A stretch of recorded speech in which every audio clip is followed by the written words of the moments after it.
So yun guys, good morning sa ating lahat. Dito tayo muli sa ating breeding pen. So mag-update muli tayo sa ating mga sisiw na native. So yan. So bali tinanggal ko muna yung division dito para maging malapad sila or malawak yung kanilang galaan. Ayan guys. So pag gabi dito sila sa kulungan. Pero pag araw dito ko sila nilalagay para ma-exercise naman nila yung kanilang mga paa. So yan guys, so kakatapos lang nilang kumain, yan may natira pa kunti na pagkain. So bali yan yung ating mga pasisyo. Ito yung may lahi nating Brahma. Yan yung isa, yung malaki na yan. Yung iba is native na. Tapos nabili na rin yung iba, binibinta ko ng 100 yung isa. Bali hindi na rin lugi yun. 2 months old, going to 2 months old. So yan guys, so malaki talaga yung ating may lahing Brahma. So yan guys, yung ating mga pasisyo. So lagyan lang natin ng ilaw, parang medyo madilim kasi dito sa loob. So yan yung ating red. So abangan ulit natin yung palahi ni red sa ating Shamo Asil na to. So bali tinalian ko muna siya kasi pumapatong siya doon. Bali nabasag yung itlog na isa. So yung natira na lang doon is 4 na lang. And then may siyam tayo na itlog na pinalimlim sa ating native na hen. So yan guys. Yan yung ating red. Yan si red.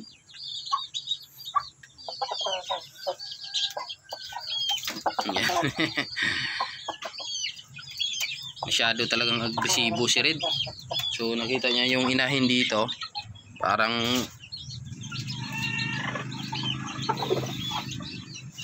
kwan siya dito sa net. Ayan guys, so ilang araw i-breed rin natin yan yung ating ulo basilan. So isa lang yung sisiw na natira sa 4 na sisiw, isa lang natira. Ayan guys, sana mabuhay yung sisiw na yan. Ayan, busog na busog yung ating mga pasisyo. So kung magka-budget tayo guys is ayusin natin to yung ating kulungan. So lagyan natin ng hollow block muna para matambakan, para may makaykay yung ating mga alagang manok. Okay, so yan, wala pang balahibo. Okay, so yan yung ating may lahing Brahma. So Brahma yung parents nito, kaso yung paa niya is kunti lang yung balahibo. Yan lang, yan lang, kunti lang.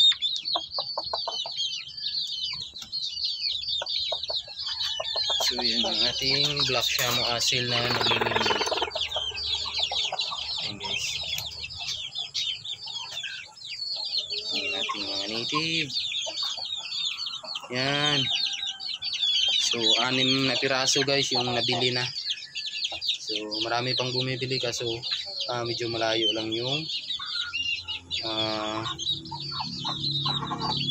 lugar nila. So yan yung ating going to 3 months old na Rhode Island Cross Ulo Basilan. Bali yan yung nanay niya guys, yung sa loob. Yan, so ito siya. So busog na busog. So pinakawalan ko na para makagala-gala lang dito sa loob. Yun, ito yung ating isa. Yan, yung walang buntot. Ang guys, so wala pang buntot kasi nakain ng daga to eh. Buti na lang hindi siya napuruhan. Ayan guys, so may mga natitira pa tayo ditong sisiw. Ayan, 3. Hindi ko sinama dito kasi ibang batch din to. Baka salpukan lang sila. So bari lalaki yung isa na yun guys, yung malaki. may pinakawalan pa tayong itim na isa. So yun, nakahapon siya doon. And then yung isa is dito. Yan guys, oh. Kasi ito talaga yung mga siga eh. Yan, lalaki. So kailangan nating ihiwalay talaga para hindi madisgrasya. So meron tayo dito. Yan, hulubasilan. So malapit na lang tong magamit. Yan guys. Guys, oh. Blue legs. Busog na busog. Guys, oh. Busog na busog yung ating hulubasilan. Guys. So hindi ko pinakakawalan yan. Dito lang siya. At baka mawala. Pwede nang may ulam yan eh. Malaki na kasi. Yan. Guys, nakatali rin si Shamu Asil na block natin. Yan. Kasi nga binabulabog din niya ito. Yung nililimlim na niti dito. Ayan. So bali dyan siya sa loob muna. So hindi natin pinapakawalan kasi mahirap na mga ganyang klaseng manok dito sa atin. Malaki yung karne. Yan guys.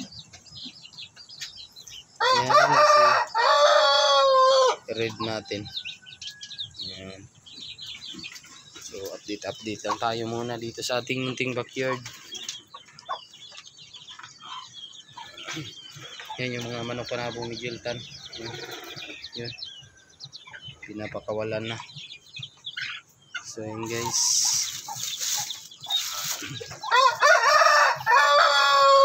Yan yung ating mga pasisiw.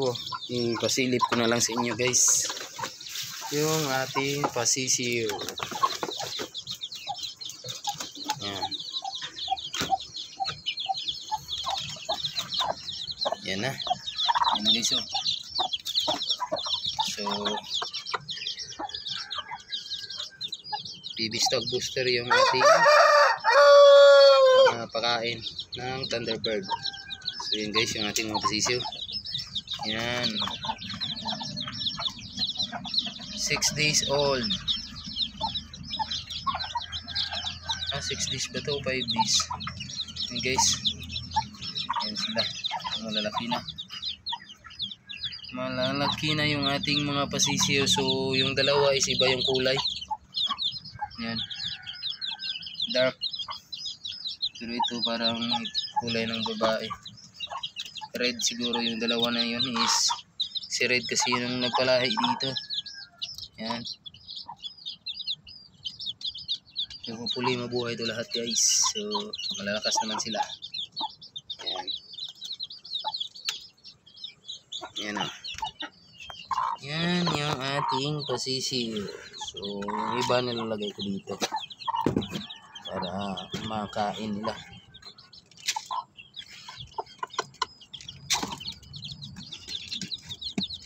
Pero kaya namang sumampa yung mga sisiw dito guys, oh, sa pakainan. Kasi mababa lang yan. Yan sila. So yun lang guys for today's vlog. Maraming salamat sa nanonood at sumusuporta sa aking munting channel. So God bless everyone at Merry Christmas and advance Happy New Year sa ating lahat. So God bless.